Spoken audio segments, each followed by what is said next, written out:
Oh, and we're live. Hey, everybody. I said we're starting a little bit late. We were having technical difficulties, but we are here now. Yes, we are. Happy Wednesday to everyone out there. Thank you Happy for tapping day. in. That's Yeah. like day 3 of the challenge. And today we're going to talk about investments. Number 2 on my list, right behind savings and budgeting. But just Mhm. to recap what we've learned so far, day 1, we talked about income, talked about ways you can increase your income, just different types of income also, because typically when we say income, we think of W-2 employees, and that's not the only thing out there that you can generate income legally. Number 2, day 2, we had savings and budgeting. We talked about how you Favorites. how you cannot save yourself to wealth. Also talked about how with budgeting, it's going to open up more of your income so that you can have more money to today's topic to invest. Yes, investing. So before we get into investing, because we have a list full of things to discuss with everyone, I wanted to talk about this rumor that's going around that by the year 2050, the black net worth will be zero. And then by the year 2070, the Latino net worth would be zero. So these numbers are very alarming. And I know some people are like, well, how is that possible? Our spending power has increased. We're doing more saving, we're doing more planning. The thing is that those numbers represent what our net worth would be. And that's the median. I want to just clear it up. That's the median black average net worth. And what it means is that we are not doing enough, we're not acquiring enough assets because we all know that our net worth is considered of our assets minus our liabilities. So this is why tonight is so important because the way we're going to help lessen the gap that exists with wealth is through investing. And that's why we picked tonight to be the heavy night to talk all about investing for those who are new to investing, just introduce you to what investing is and why it's important. Yes. And then also, just to piggyback on that before we jump into this topic, it's like the reason why is that a lot of people of color families do not pass on assets to their descendants. Typically, we leave our families with debt, whether that's medical bills or just other responsibilities that we did not take care of before we left this earth that we leave to our family to take care of. So you may have some assets that you can pass to your children, but does that balance out with the liabilities that they have to pay off when you're passed? Excellent. Yes, yes. All right, so we're going to talk about investing. So the first thing when we say investing, most people are going to think about the stock market. And that's typically true, but there's other investments that you can make that are not the stock market, because I know there's a lot of people who are like, they're like, I don't trust the stock market, it's too volatile, I'm not putting my money in it, I'm going to lose money. And that's a reasonable assumption because the stock market is going to fluctuate. Mhm. It's not a guaranteed vehicle for retirement, I'll be the first to say that. But if you can weather out the ups and downs and you look over the course of more than a day, if you look over a year, the line that the stock market trends upward, even in volatile markets like we've had since COVID, since the pandemic started. Like the market has had returns that are higher than like 20%, even though some people have had substantial losses, they have pretty much recovered. So even in like volatile situations such as this, I was like, the stock market, you can still make a profit. Very true. Mm. So let's go into different types of investments. So the first thing, as the name implies with the stock market, there are stocks. So you can typically, any large company is listed on the stock exchange typically, and you can buy different stocks in that company. Now, there's different types. You have like growth companies, and then you have like blue chip companies, but when you invest, you need to think about what do you typically want out of your investment? Do you want like a company that's just going to grow and not really pay you a dividend? Or are you looking for companies where you want money back? So companies that pay back dividends are like your McDonald's, Starbucks, Apple, Apple. your big name companies, your large billion-dollar companies. Those companies will typically pay out dividends. Mhm. But to keep in mind, if you do not have like X amount of shares in a company, you're getting pennies on the Pennies, dollar yeah. back. So just something to consider. And even before you start investing, I want you to think about your risk tolerance. Because as I mentioned before, the stock market is going to be volatile. Like one day you may be up $200, the next day you may be down $200, especially in this environment. So you need to be honest with yourself that if you're going to invest, you typically invest for the long term. Now, if you're a day trader, this doesn't apply to you because You're you're, investing for the day. yeah, But I just exactly. want to add one thing to that. So when you're investing, the money you invest is money that you could lose. You could afford to lose. So you don't take your rent money, you don't take your money out your 401k if you're new to this and throw it into investment, because it's a good chance that you may not be able to get your money back. So don't only invest money that you can afford to lose. It's very Yes, 100%. Typically, when you invest, you're investing for the long term. And like, even from now to like 5 years, that's typically where you want to leave your money so that so it can have time to grow, so it can compound for you.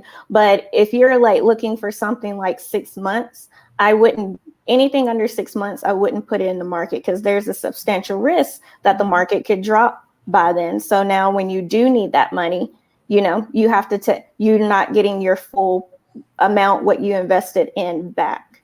Like there's just that chance. It's gambling. yeah. Like at the end of the day, it's the same as gambling. You Yeah. take your money, you play it, you may get more back, you may break even, or you may lose. Yeah, because if you think about it, if you need that money, you take it out in a pinch, you're probably not going to get back what you put in it initially.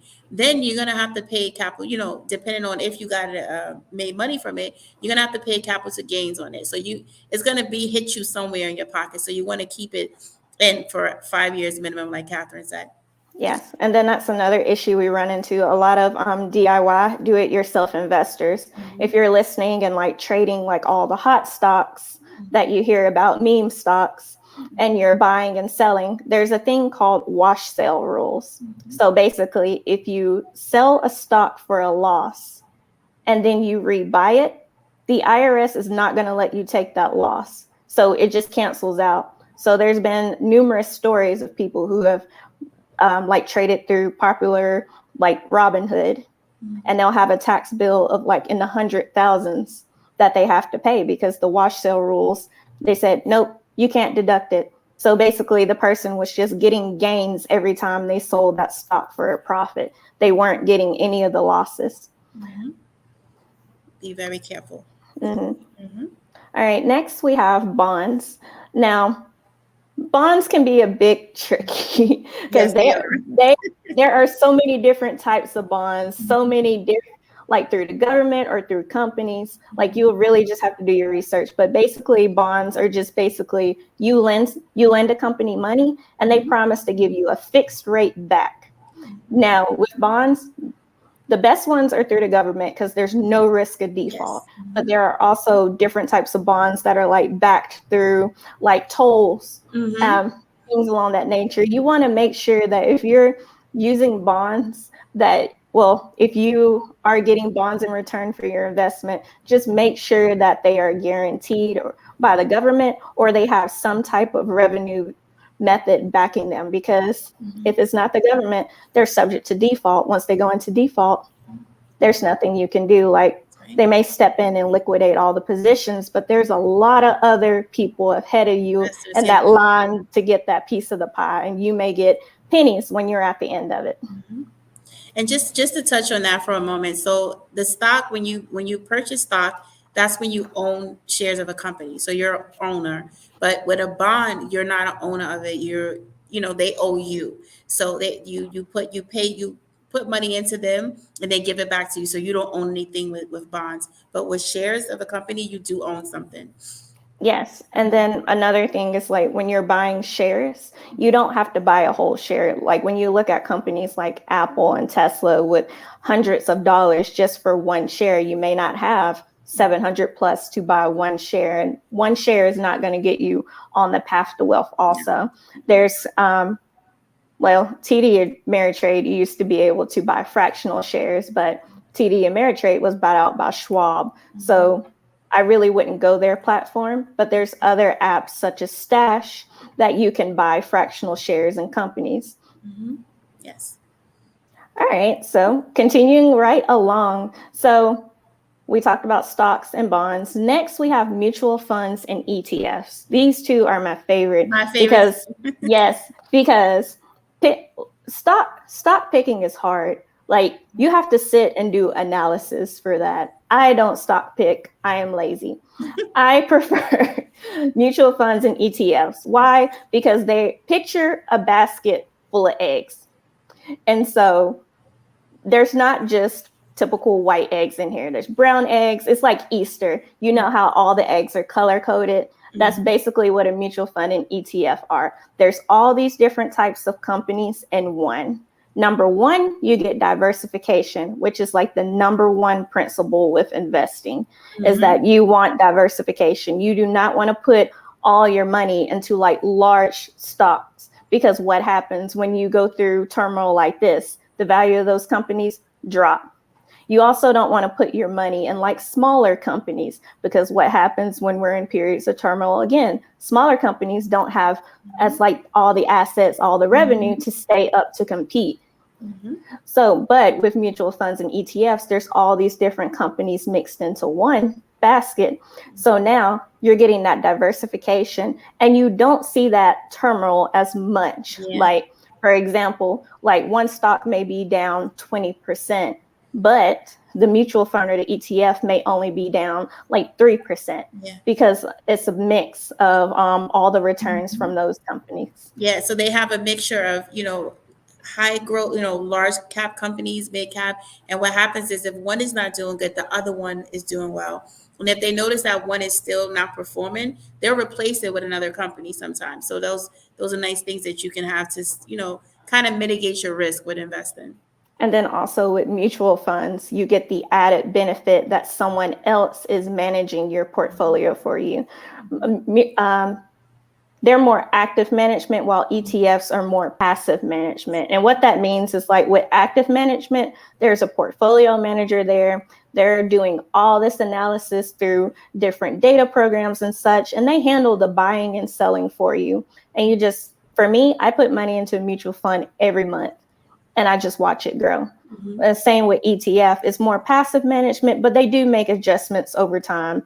Like it's not going to be like, like every month, but maybe like twice a year, someone will step in and be like, we need to rebalance this portfolio or, get out some assets that are low performing and put in some other assets we think will do better. So it just takes all the guesswork out of it, all the analysis you have to do, because you're not going to get up to par the stock pick just by watching CNBC, any of those shows. They're not really going to help you, because here's one key fact. If news has already hit the market, you're too late. Yeah, you're too late. So that's where we get into those pump and dump scheme. All right, so next on our list, we have options. Now, I typically do not like options because there's just such a high risk of default with them. So basically an option is that there's two types. There's a call and there's a put. A call, you think that, well, typically you would buy a call if you think the price of the stock is going to go higher. So let's say that you missed out on a stock. You were going to buy it when it was $50, but now it's $52. You don't want to pay for it. You can buy a call because you're optimistic that that price is going to go higher. And so typically you have 9 months to exercise a call. But see, you get into time periods like this, or the company had some bad news come out, and then now that stock price has dropped to like $46. So then after the 9 months, if that company hasn't gotten up to like that $54 as you thought, your call expires. So, I mean, you've lost your money, and it depends on how much you bought. Like one option is like 100 shares. Just keep that in mind. So, I mean, if the option price was $4, you paid $400. You didn't exercise it, so now it's gone. Your $400 is gone, and you get nothing back from it. So that's why I typically don't like those. Yeah. And then it's opposite for a put. You think that the price is going to decrease. Same scenario that, the price actually increased. Maybe they did a partnership with some global company and now it's trading at a much higher value. It expires, you've lost your money. Yeah. So that's typically why I don't like options. And the thing about options is, with options, you do not own any shares. You do not have any ownership in the company. Because you're not actually buying a company. You're just like betting on them going up or going down. And how you do options is you have to learn how to chart. You can't just go in and just think that you're gonna pick up a price and that's where it's gonna go to. So you have to learn how to chart the graphs so you can know when something's going up and when it's going down and look at the patterns of it. Yes. And then last thing with options is that, man, I lost my train of thought that quick. Sorry, I didn't mean to. No, it's okay. No, I had one more thing about options and it just flew out of there. It may come back to me later. Okay. Let me see. It may come back to me later. But let's jump to what everyone else is into, cryptocurrency. Yes. All right, so crypto, I will be the first to say that cryptocurrency is not bad. It's just the point that there's speculation behind it. So cryptocurrency is more volatile or just as volatile as the market, depending. So typically you can see like the ranges I've seen is like people will be up 2,000 one day and then like they're down 4,000 the next day. So that's where knowing your risk tolerance comes in. Mm-hmm. Well, because if you're investing money and then you see such a large dip, do not sell at the bottom.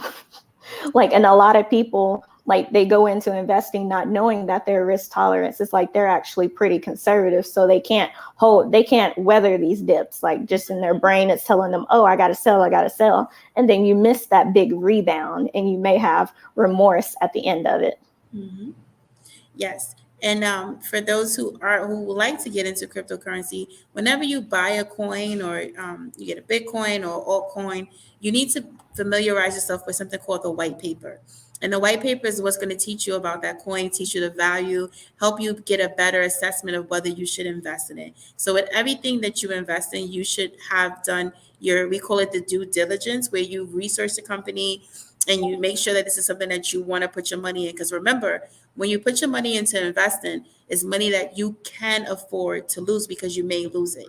So there's a lot of benefits with investing. You can get a huge return and make a lot of money, but you can also lose a lot of money if it's not done correctly. Right, because then that's the last thing we want to happen to people. We don't want you to put your money into the market and then it takes a dip and then you needed that money a short time later, but the market hasn't rebounded yet. Because I mean, throughout the course of history, 200 years of stock market history, over 200, like the market has always rebounded. Mm-hmm. Because we're still here. Because what goes up must come down, and it is vice versa. So it keeps bouncing, but you have to be fully educated and knowing what to invest your money in. Like we talk about investing, the first thing you should be investing in before you do stocks, bonds, mutual funds is your education. There are plenty of books out on the market that are great. You find in different influencers that will help teach you how to pick a stock, how to understand how the stock market works. Because if you don't have that information, you're just going in there and you're like a slot machine in Vegas. You're just putting your money in and hoping that you get 777 across the board. So we don't want that, because the whole point is that we're trying to close the wealth gap. So if we're going in blinded, all we're doing is widening that wealth gap, and we're not making any changes to our future. Right. And then there's not just the stock market you can invest in. I know that people make it seem like that's the only thing you can invest in. Like there's other things you can invest in, like even like tech startups, just budding companies, just anything along the lines that's like getting started out in the world. You can be an investor. Now take into account that it may take like 7 years plus before you can recoup this money. But then even just look at, like the Ring doorbell. Mm-hmm. It's like companies like that are now like household companies, like, oh, I got to have a Ring doorbell. Mm-hmm. Started out as a little bitty company and then like went to like a $4 million company in like almost like a couple of years. I mean, look at Amazon. Like Amazon started off as a bookstore, Sorry. and like it's like doing everything now. So doing those small startup tech companies, that can be something that you can definitely invest in. It doesn't, like Catherine said, it doesn't always have to be stock market. I know the stock market sounds real sexy, and everyone's like, oh, I got a stock market, but there's other things that you could put your money in that will, give you a good return. Real estate is a great investment for you to have. It's actually a smart way for you to help, kill two birds in one stone. Like you have somewhere to live, and then you're making money off of it if you're doing like a rental property. So that's another thing that you can invest in. Yeah, there's apps like Fundrise also that you put money into each month, and they actually invest it for you in different real estate projects. Yes. Yep. So, No, what else do you have on your list? man, let's see. After we talked about investments, cryptocurrencies. Oh, didn't talk about. Okay, so there's also, so when we look at the stock market, typically stock market has a rate that it'll follow, right? So typically one good thing to diversify your portfolio is to get something that moves opposite of the market. So that's where we get into different alternative investments like commodities, metal, gold, silver, things along that nature. Because like I said, diversification is like the number one. Yes, it's key. Because like I said, you don't want your eggs all in one basket. So when we're looking at like metals, silver, gold, and stuff, you can even find those on the regular exchange. So when I say stock exchange, I mean like NYSE, and you can invest in the stock market there's tons of apps, but like my favorite is like Charles Schwab. TD Ameritrade would be on this list if they were not bought out by Schwab. So you're going to move over to Schwab anyway. So might as well start with Schwab. Yeah, and I just found that out like right before we jumped on, because I'm a TD Ameritrade girl. Been that way for a minute now. And Catherine was like, no, Charles Schwab is going to buy them. I'm like, what? Yes. I mean, they're going to move you over anyway. So you might as well just go ahead, start over here. There's also Robinhood. Now, be very careful with Robinhood because they're going through a lot of lawsuits and such just because of their practices with new investors, like treating investing like a game. And then that's how we get into issues where people have ran up their tax bill, and you do not want the IRS, and you do not tell the IRS you don't have money to pay them. That's all I'm going to tell you. They don't want to hear it. They will take it from you. But yes, there's even apps like Stash that I mentioned earlier. You can do fractional shares. Like Stash doesn't really have a big arsenal of like what stocks you can pull from, but I mean, it's good to get your feet wet. Yes.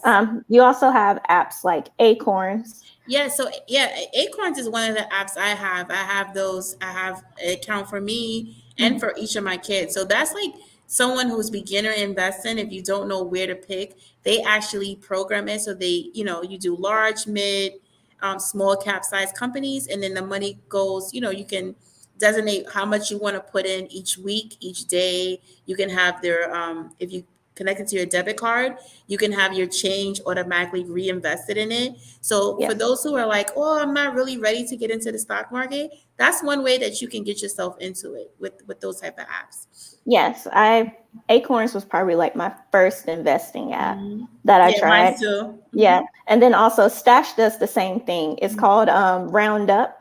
So every time you swipe your debit card, it's like whatever change to get to a whole dollar, it's like they will invest it for you. But what I like, Stash, you can pick your own investments, but Acorns, they kind of invest it for you. Yeah, they do it for you, but you can choose a profile. But what I do like about Acorns is that they have an ESG profile. So ESG is like environmental safety, it's like healthy and green investments. So companies that are doing better for the environment and stuff, like they're not putting their money in tobacco or jails or guns. Like it's more for people who are like, they don't want to invest in companies like that. So you typically see a lower return with those types of companies, but people typically don't mind because they want the government. Safer. Yeah, like they appreciate the good that these companies are doing for the world. Mm-hmm. Let's Yeah. see. Mm. And then next on that list, Vanguard is a really popular one. Now, with Vanguard, like if you invest in their mutual funds and such, they have a minimal of like 3,000 to like typically invest with them. Like Vanguard is a little bougie. You're not just gonna walk up to Vanguard and be like, here, invest my money. No, you got No. it. There's things that got to be put in order first. Yes. And so typically if someone wants to start investing, I would typically send them the way of either Acorns or Stash where they could do the roundup change, or to Schwab where they can Schwab is really user friendly also, especially now since they have like $0 loaded funds. For people who don't know what that is, basically if a company was to buy like a mutual fund ETF for you, sometimes they put fees attached to that. So you may want to invest X amount of dollars, but that X amount of dollars won't go into that account because of the fees and stuff. Like for Schwab, there's a lot of index funds, mutual funds, ETFs that don't have those added fees, and you can just put it straight in. So the only fee that you're paying is like the actual mutual fund fee, like their expense. And be careful with expenses. That's a major thing, because Yes. sometimes expenses will be like 0.5, and I'm like, that's pretty high, especially in your investment. So you want to look for something with like 0.0 something when you do these investments. Which is why it's very important that you educate yourself before you start the investment. Because what we're doing right now is not investment advice. We're just having an educational conversation. So you should always go a bit further. Now that we're introducing, some ideas to people that may be new, like some people may not know about Acorns or Stash or, Charles Schwab. These are things that when you get off the live, you go and you Google it, you research it, you learn, you reach out to an advisor if you need any more clarification. But this is stuff that every family should be discussing. Like Catherine always says, you cannot save yourself to wealth. And it's very important that we understand that financial literacy is more than just, budgeting and saving is the core of it. But to get to the next level, you have to learn how to invest. And most people already invest. Like if you think about it, you have your 401k, your retirement plans. Those are all forms of investments.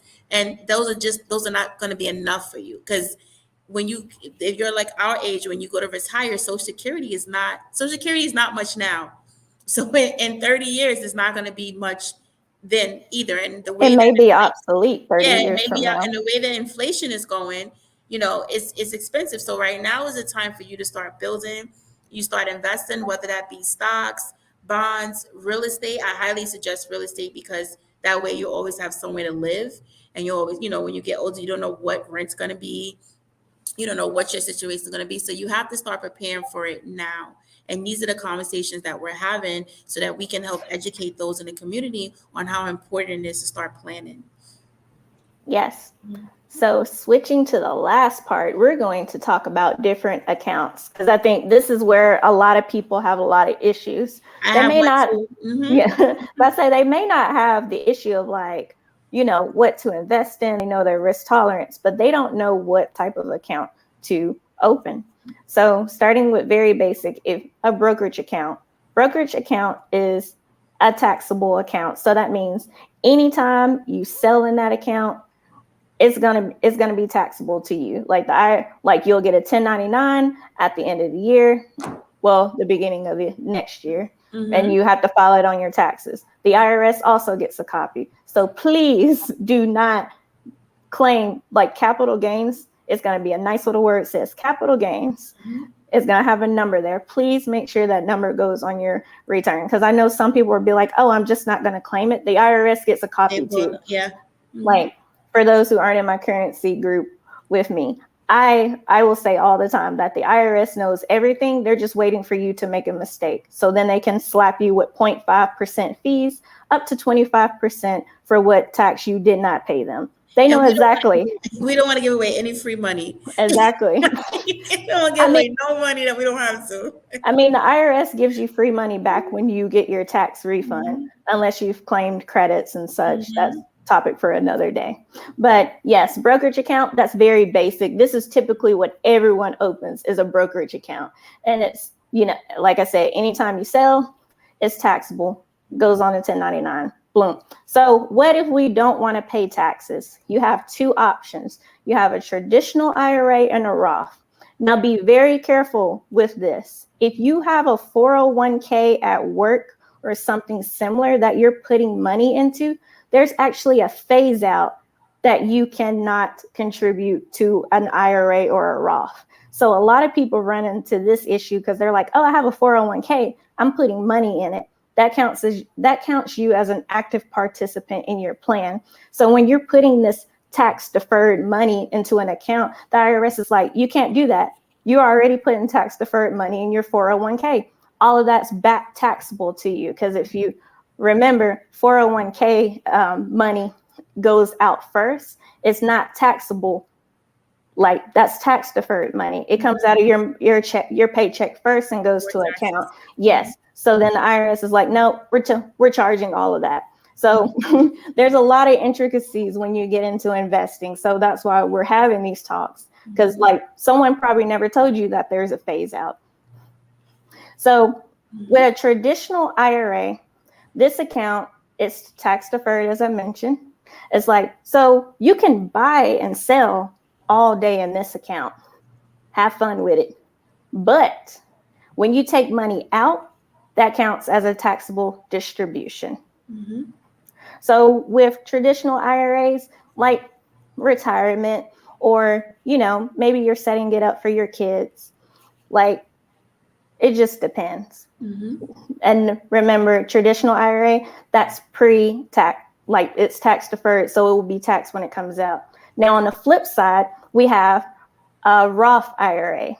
So Roth IRAs is like, you want to take the money you have now, it's already been taxed, and put it inside the Roth. Mm-hmm. There's also a phase out for the Roth. Mm-hmm.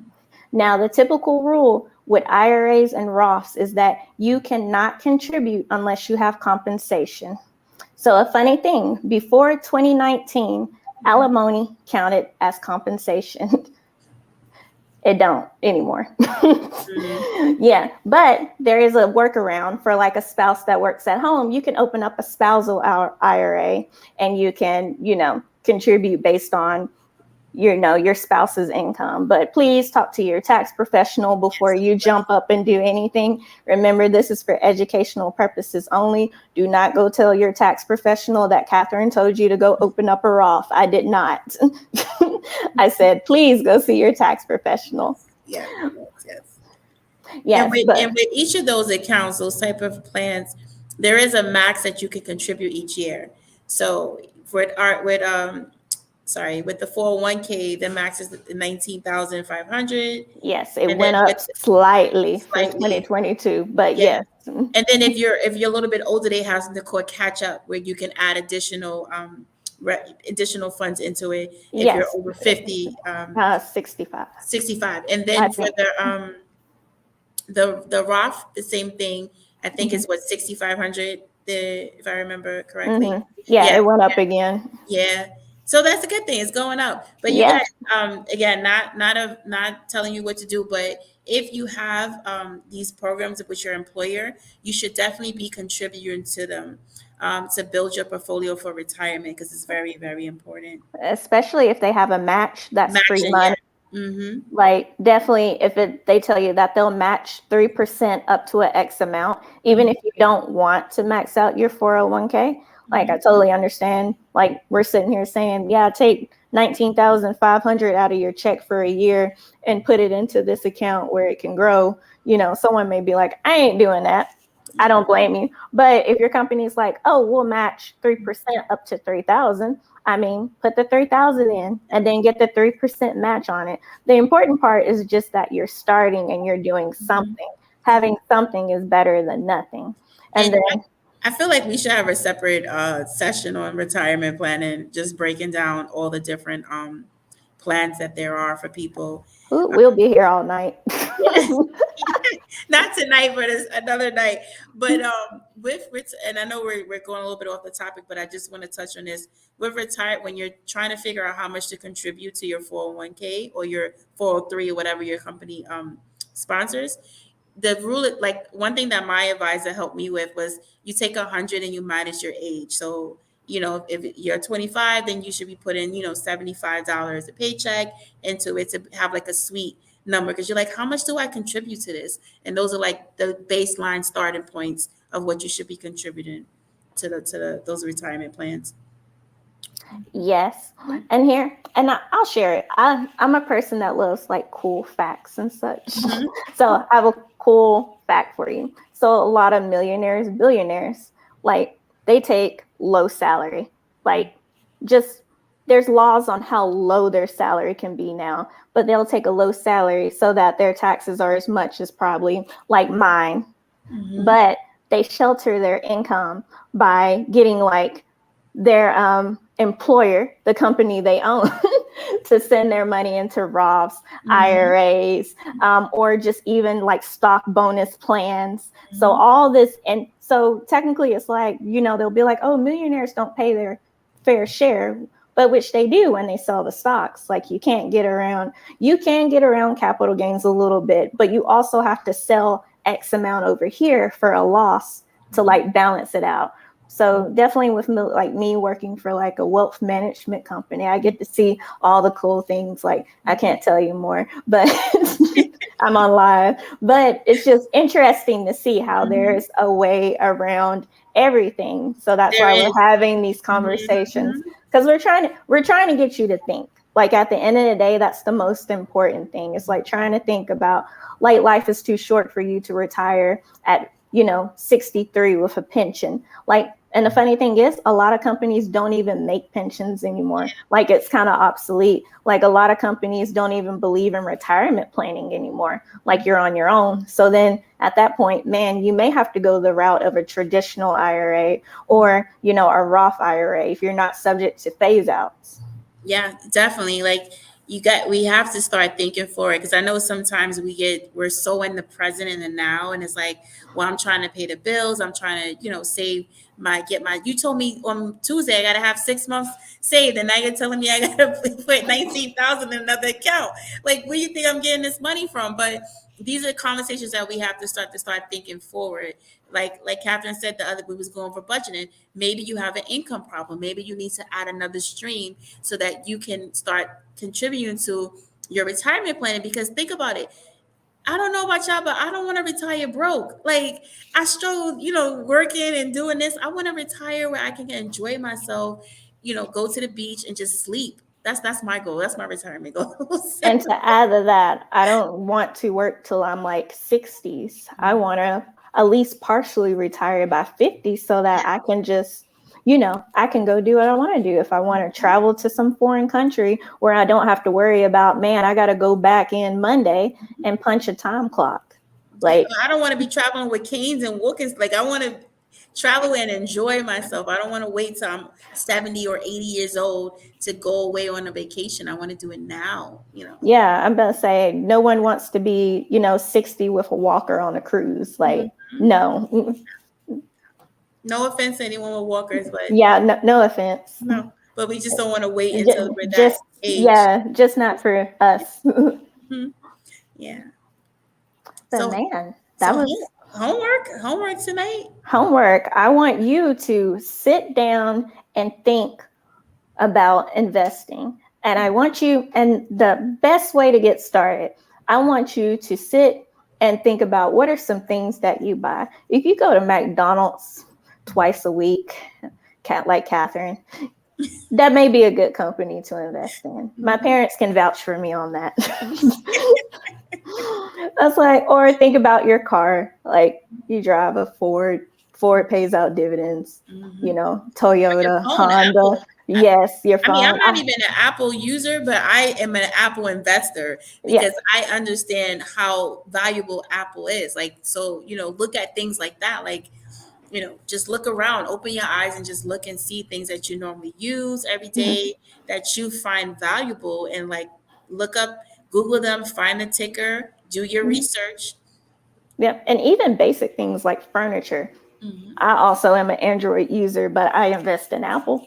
Yeah. Hmm. Yeah. And I mean, just like there's like so many companies that you can invest in. And then part two, I want you to think like, are you the type of person that's going to do research to stay on top of like, stocks, knowing when if a company is good, when a company is bad investment? If not, I want you to think about ETFs and mutual funds because I Hmm. don't want to put you over here with stock picking and then the stock has like bad news comes out for like for example Elon Musk with Yeah. Tesla. Hmm. He keeps getting in trouble, so what happens to Tesla? It keeps going right back down. Exactly, like it'll come up, but it's just the principle that if you're investing money into Tesla, like now your money's down, you don't want that.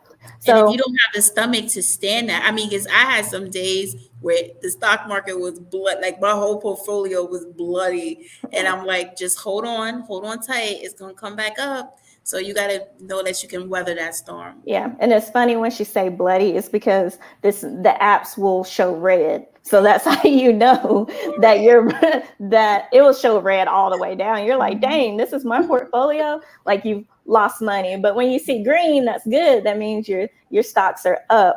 And like, and also if you're the person that's going to log in every day and look at your performance, you may want to consider something more like, again, the mutual funds and ETFs, because I don't want you to log in and see like negative $200 and that just like disrupts your whole day. Vibe, yeah. Your whole vibe. Yep. Yeah. So that's the homework. Think about Right. things that you can invest in. Look around your house, outside, your car. Like, look, even look at things your dog uses, your pets and stuff, Oh like yeah. Let me your tell you about the kids. medical field. Look at the medical industry, also cybersecurity. Like these are things that we need and use on a daily basis. So I hope this gets the wheels turning and you start looking at things that you can possibly uh, research before you invest. You do your due diligence and then start looking at ways to execute and implement those. Yes, and the key point is just do your research. Like, Mhm. and then also be last word of advice, be extra careful with people who are out here claiming to be expert stock pickers or like I can help you double or triple your money. I'm going to tell you right now, those returns are unrealistic. It's probably a Ponzi scheme. Just to highlight a Ponzi scheme real quick, it's basically people get you to invest your money and then they take your money to pay off other people. And how it works is that they keep recruiting people to pay in their money so then they can pay off other people, but they're taking a large percentage off of it still. Like if someone promises you that, oh, you can get a 30% return, I want you to run. Even if you're not a runner, I want you to turn into a track star at that point because it's a story. Like, Yeah. so just exercise caution. If it sounds too good to be true, it is. You're True. not going to get a 30% return. Even the stock market itself did not get a 30% return last year. S&P returned about 26% this Mhm. past time around there. So don't fall for it. And then also people who are stock pickers, etc., they're making money off of you doing these basic calculations that you can do on a or have a computer program run it because Mhm. we use similar analysis with the firm I work for. You can just go on Schwab rep website and just like type in the ticker symbol and you can be like, okay. And even Schwab will give you a grade for the stock. It may like if it's like an F, that's a bad stock, but it may be in around in a B. And it's like, okay, Schwab thinks it's good. They pass that information along to you. Now, there are some people who, they do know what they're talking about, but typically, if someone's asking you to pay X amount of fee for any type of service, I wouldn't do it. It's stuff that you can do it yourself. And I'm a big DIYer, especially Mhm. on things that you can learn to teach yourself. Yes. Be very careful. There's a lot of scams out there. A lot Um, of them. them And let then, me just say this: nobody's gonna come to your inbox and and offer to do something for you for a fee. If anyone uh does that, it's a scam. They don't oh, come to you. Yeah. like the forex trader Yeah. people. It's not a scam. It does work, but how they operate is basically a MLM The multi-level system marketing. Yeah, they marketing. have to Yeah. like recruit people to come in. So if you see someone with like dollar signs in their profile and it says forex, I don't do it. It's a currency exchange. Mhm. Like you have to learn about it to be able to utilize it. Yes. Yeah. Yeah.